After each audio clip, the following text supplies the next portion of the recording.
Hi friends, welcome to VR creations. Broccoli fry తయారు చేసుకోవడం. ఇది మనం వారంలో ఒకసారైనా తీసుకుంటే కనుక హెల్త్కి చాలా మంచిది. ఇది చపాతీలోకి చాలా బాగుంటుంది. ఇప్పుడు బ్రోకలీ తీసుకొని చిన్న చిన్న ముక్కలుగా కట్ చేసుకోవాలి. ఈ బ్రోకలీ మనకి ఒంట్లో ఫ్యాట్ని తగ్గిస్తుంది. అంతేకాకుండా బ్లడ్ షుగర్ లెవెల్స్ని కూడా కంట్రోల్ చేస్తుంది. కంటి చూపుకు కూడా చాలా మంచిది. ఇలా కట్ చేసుకున్న దాన్ని ఇప్పుడు ఒక గిన్నెలోకి యాడ్ చేసుకోండి. యాడ్ చేసుకున్నాక మనం ముందుగా స్టవ్ మీద వేడి నీళ్ళు పెట్టుకోవాలి.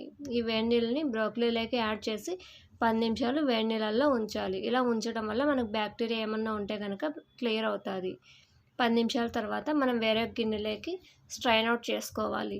ఇలా చేసుకున్న దాన్ని పక్కన పెట్టుకొని ఇప్పుడు కర్రీ చేసుకోవడానికి స్టవ్ మీద ప్యాన్ పెట్టి అందులో 2 టేబుల్ స్పూన్ల ఆయిల్ యాడ్ చేసుకోవాలి. ఆయిల్ వేడైన తర్వాత పోపు దినుసులు వేసుకొని అలాగే కట్ చేసుకున్నటువంటి ఆనియన్స్ కూడా వేసుకోవాలి.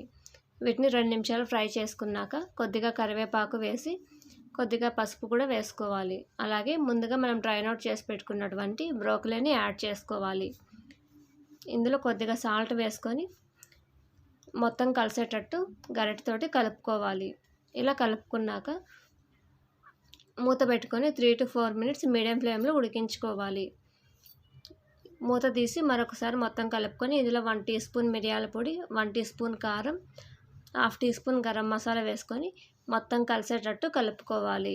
మూత పెట్టుకొని మరో 3 to 4 మినిట్స్ మీడియం ఫ్లేమ్ మీద ఉడికించుకోవాలి. మనకి ఒక 4 to 5 మినిట్స్ తర్వాత మన కర్రీ అనేది రెడీ అవుతుంది. ఇలా మొత్తం కలిసేటట్టు కలుపుకొని ఇప్పుడు మనం వేడివేడిగా సర్వింగ్ బౌల్లోకి తీసుకొని సర్వ్ చేసుకోవాలి. ఈ వీడియో కనుక నచ్చినట్లయితే లైక్ చేయండి, షేర్ చేయండి, సబ్స్క్రైబ్ చేయండి. మరిన్ని వీడియోల కోసం ఛానల్ని సబ్స్క్రైబ్ చేసుకోండి.